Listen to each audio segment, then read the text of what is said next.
Após a reforma trabalhista, o número de processos individuais na Justiça do Trabalho sofreu uma queda. Quem está gentilmente aqui conosco é a doutora Mariana Machado Pedroso para conversar um pouco com a gente. Mariana, boa noite, obrigado pela gentileza. Boa noite, é um prazer.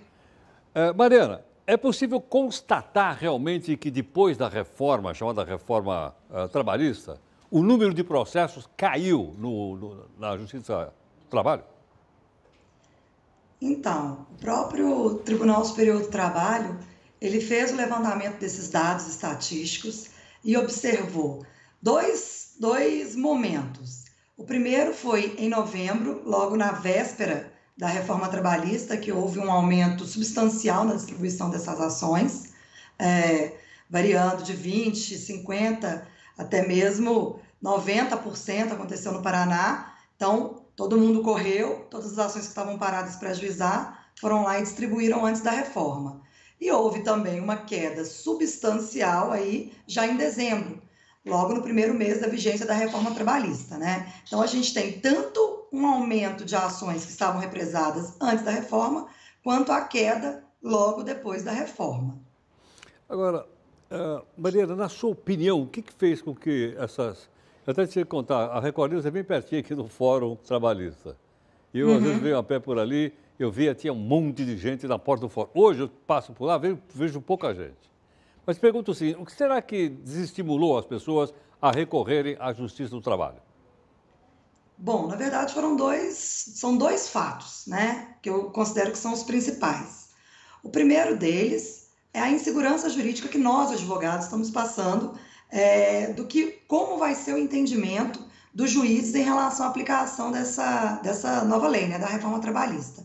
Isso faz com que as pessoas represem essas ações esperando definições, ou seja, a gente está esperando um pouco o tribunal, o que ele vai decidir, se ele vai aplicar os contratos novos, só os contratos antigos, as ações que foram ajuizadas antes ou depois da reforma. Então, está todo mundo aguardando qual vai ser o direcionamento que os juízes, tanto dos tribunais regionais do trabalho, quanto do Tribunal Superior do Trabalho, vão dar para o entendimento deles para essas normas novas. E o segundo motivo, que é um motivo que está bem em evidência em razão do julgamento da ação direta de constitucionalidade pelo Supremo Tribunal Federal essa semana, que é o fato de os empregados agora poderem ser responsabilizados para pagar custas de processo, honorários da outra parte, honorários de perito. Era algo que antes, em regra, na Justiça do Trabalho não existia.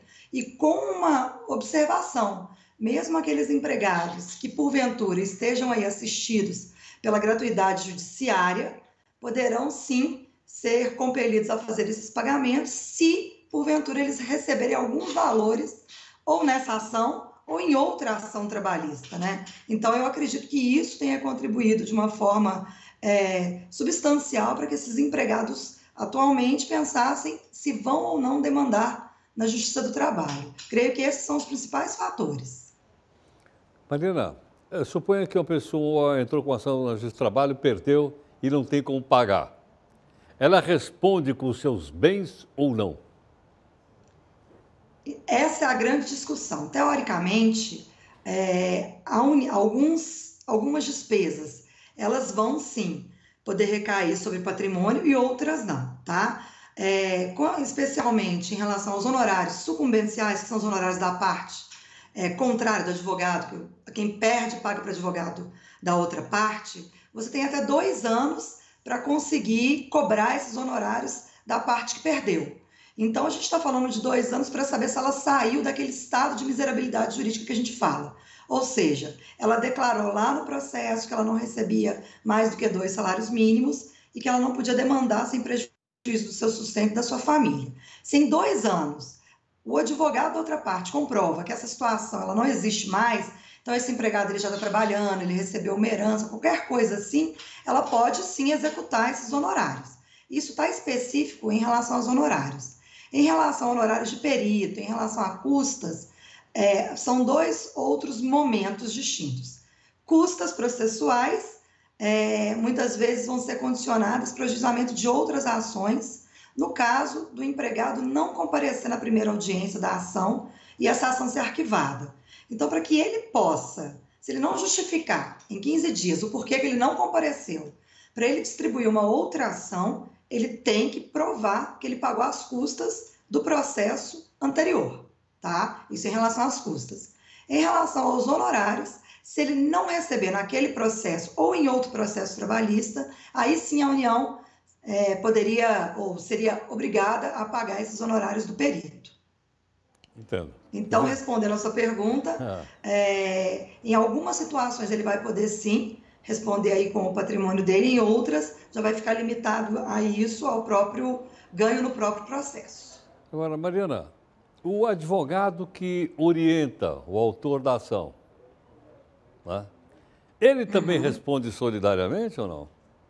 Se por acaso o seu cliente Não, na perdeu? verdade, o que a reforma trabalhista ela trouxe é uma possibilidade do sindicato ser responsabilizado em ações individuais, mas não é uma responsabilidade patrimonial, seria uma responsabilidade processual, né? O advogado, em regra, ele não vai responder, mas é sempre bom lembrar que existe a previsão no Código de Processo Civil, no novo Código de Processo Civil, que é aplicável ao direito do trabalho, que traz a possibilidade do advogado e da parte ser aí condenada a pagar algum tipo de indenização se litigar de má-fé.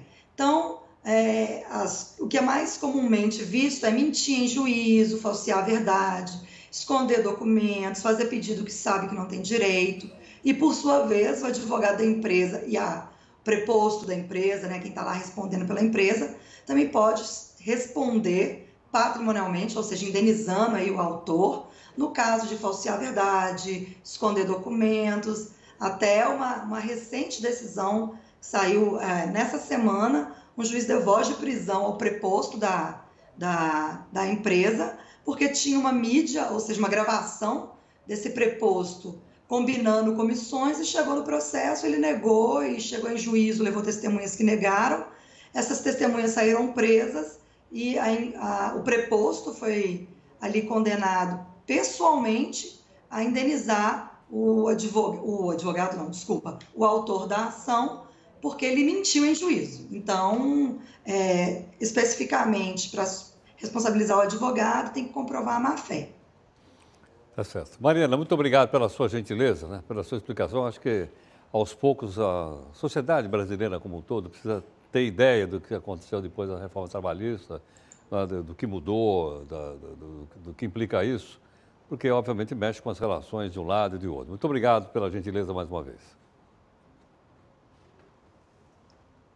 Bom, foi um prazer. A gente teve um problema aí de internet. Eu acredito que o sinal não está muito bom. Tá ok. Mas ficou ótima a sua entrevista. A internet sempre nos dando surpresas. Não, ficou ótimo, muito tempo. Muito obrigado. A doutora Mariana Machado Pedroso, que você ouviu aqui, gentilmente conversando conosco, ainda a respeito, né, da reforma trabalhista. Uma série de coisas novas que ela disse, aos poucos a gente vai se inteirando, porque, como eu disse, são coisas do nosso cotidiano, do nosso dia a dia. Bom, nós vamos fazer, então, o seguinte, nós vamos fazer um